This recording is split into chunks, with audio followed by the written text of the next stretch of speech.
Assalamualaikum warahmatullahi wabarakatuh. Salam sejahtera buat kita semua. Salam, Om Swastiastu, Namo Buddhaya, salam kebajikan. Balik lagi di channel YouTube Afif Safi, pakar bola mengomentari sepak bola dengan energi yang habis, dengan rasa sedih dan dengan rasa kecewa tapi dikit. Dan yang terakhir dengan rasa bangga melihat progres dan pencapaian Barcelona ya setelah dari era kegelapan Barcelona bisa langsung terang dan bisa langsung menarik perhatian seluruh dunia. Dan video ini ya tentunya gua buat khususnya untuk pecinta sepak bola, umumnya untuk pecinta sepak bola tapi khususnya untuk pecinta Barcelona nih ya, yang gua ngerasa kesetiaan lu diuji di sini.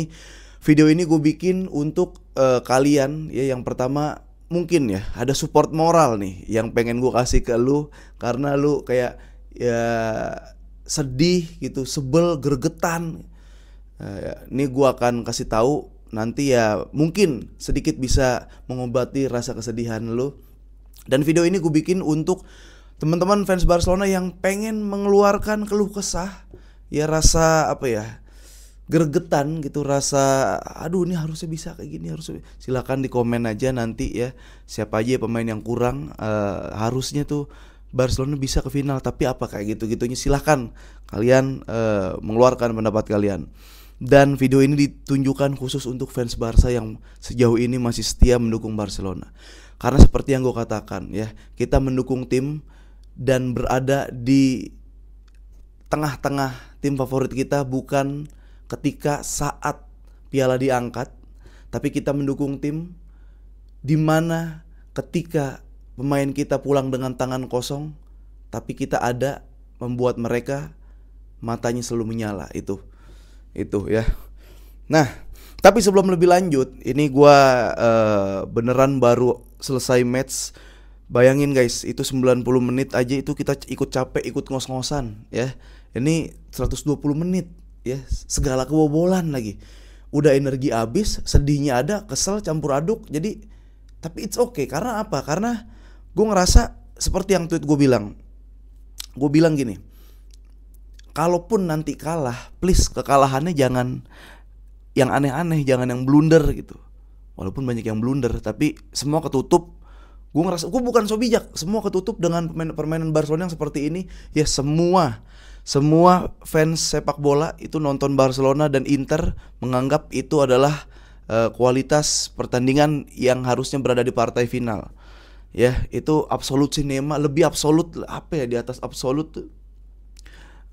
Absolute cinema itu udah pasti ada. Dan ibarat pertunjukan itu mahal bro, tiket tuh bro, ibarat konser seni teater di situ, apalah pertunjukan itu dibayar mahal gitu. Maksudnya untuk match itu harusnya seperti itu. Dan kalau gue bilang ini adalah pertarungan tim bertahan dan tim menyerang, siapa yang menang? Kali ini tim bertahan menang. Entah kenapa ketika Inter bertahan, kok gue nggak benci ya, kok gue nggak sebel gitu.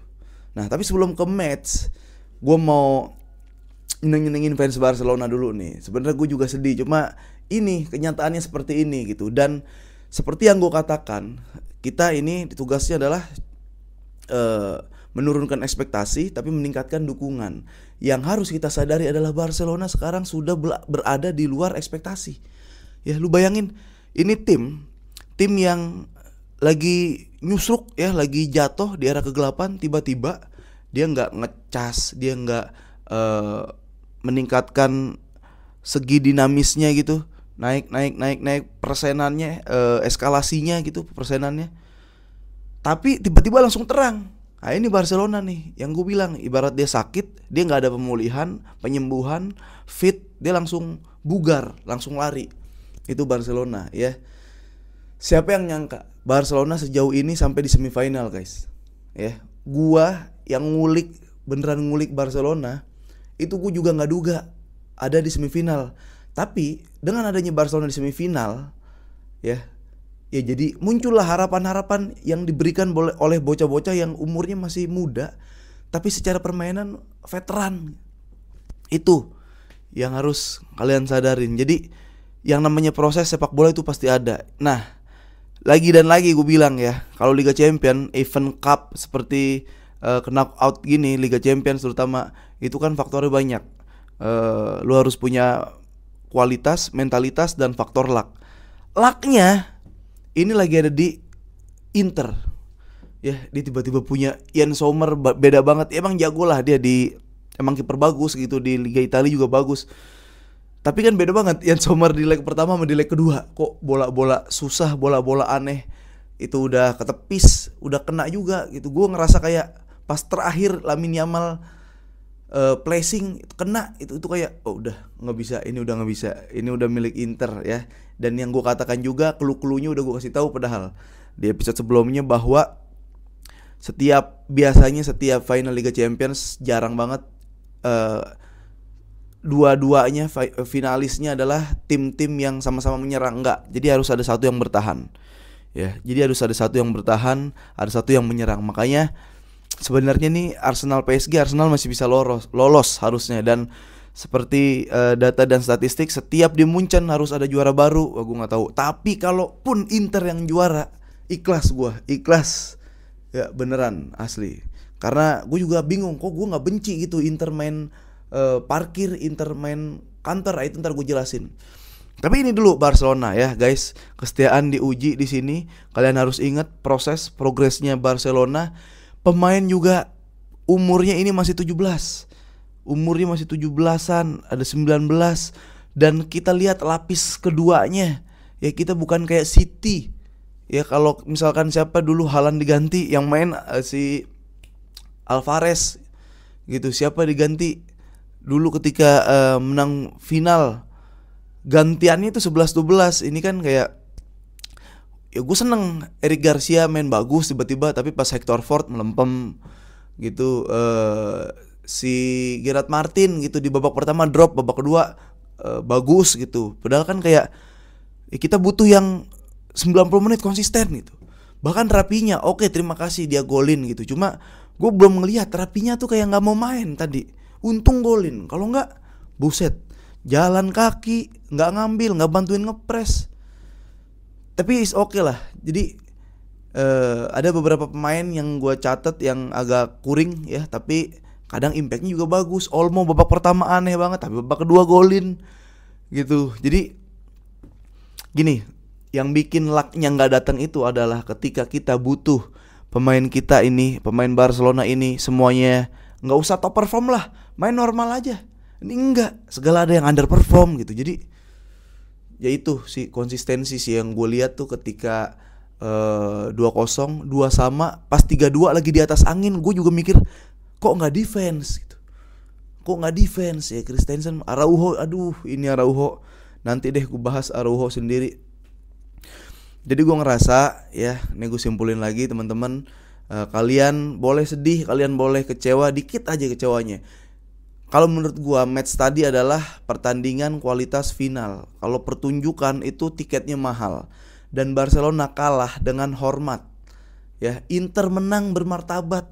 Ya, taktiknya kelihatan. Walaupun dia juga udah kecapean, walaupun lebih banyak bertahan, tapi nantilah gua bahas Inter gitu. Barcelona juga udah sekuat tenaga, masukin ini, masukin itu. Ya, mencoba shoot dari luar kotak penalti, semua segala cara udah dicoba gitu. Cuma ya udah, ini it's time to Inter memang. Itulah sepak bola ya. Apapun kita harus terima gitu. Dan ya bagus juga gitu. Kalaupun kalah, ini pembelajaran buat pemain-pemain muda gitu. Yamal kan belum pernah kalah, bro. Menang-menang mulu lu di Euro, dia menang. Super Copa baru main final, dia menang. Lawan Madrid kemarin menang, Copa del Rey menang, Euro menang, baru masuk.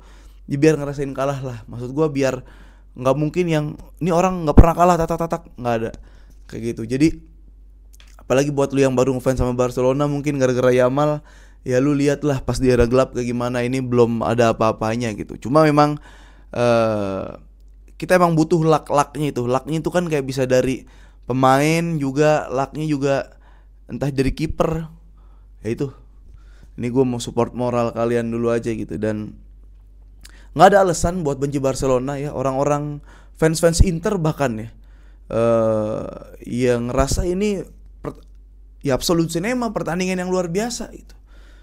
Paling kita cuma dicengin doang di Instagram gitu. Gue banyak yang ngecengin, nggak apa-apa. Yang ngecengin juga akunnya followersnya 0, fotonya nggak ada. Mungkin tuh orang yang udah punya 3 akun yang ketiga akhirnya bisa komen, nggak apa-apa, seneng-senengin fans lain nggak apa-apa, ya ladang pahala buat kita semua ya. Jadi menurut gua kalian kalau emang agak susah nahan kesedihan, nggak apa-apa, sedih dulu aja, dijalanin ya, emang agak berat, tapi ingat nanti ada El Clasico. Dan gue mau bilang dengan kalahnya Barcelona ini berarti kan dia gagal treble. Kemungkinan dibalap oleh Real Madrid itu bukan ada doang, kemungkinannya sangat ada. Lihat mental kondisi seperti ini ya, lihat situasi, poin beda jauh, poin beda 4. Kalau Madrid menang bisa ketiga, itu hati-hati banget ya. Pedri tadi berjibaku sampai gue kesian ngeliat Pedri, tapi ya kita lihat nanti ya El Clasico. Sampai ketemu di El Clasico nanti malam Senin. Gue di Spark bakal nobar bareng Luis Milla ya, ada influencer bola di sono juga, dan ada anak-anak Madrid juga ada, anak-anak Barcelona juga ada. Kalau mau ketemu di situ silakan. Oke, gitu aja dulu. Tetap semangat fans Barcelona. Selamat buat fans Inter dan Inter Milan khususnya. Gue nggak tahu kenapa gue tuh gedek banget ngelihat tim bertahan gitu. Cuma Inter tuh gini, gue tahu kenapa ketika menit 60 udah capek. Biasanya tim yang lawan Barcelona itu defense, udah otaknya defense. Tapi Inter pas megang bola, dia bukan nggak cuma counter, ada build up-nya. Ada build up-nya pelan-pelan, dan ketika counter dia harus terpaksa sprint 60 meter lah minimal tuh, 60 meter. Dan gue ngerasa, gila. Ya emang hasilnya ada gitu. Dia mau capek, Dumfries sampai capek yang biasanya nggak ada capeknya. Jadi ya itu, Inter layak ke final dan selamat bertemu dengan tim sepak bola menyerang lainnya. Oke, ketemu siapa ya guys ya, enaknya guys, Inter guys. Gue nggak mau PSG sih, tapi PSG ada Enrique. Udah ya gitu aja dulu. Silakan komen kalian kalau mau yang kesal unek-unek sama siapa, Araujo sama siapa, Hector Ford gitu. Silakan di komen ya, nggak apa-apa. Stress release lah anggapnya. Sampai ketemu lagi nanti gue bakal bahas full taktikal ya setelah episode ini. Vamos!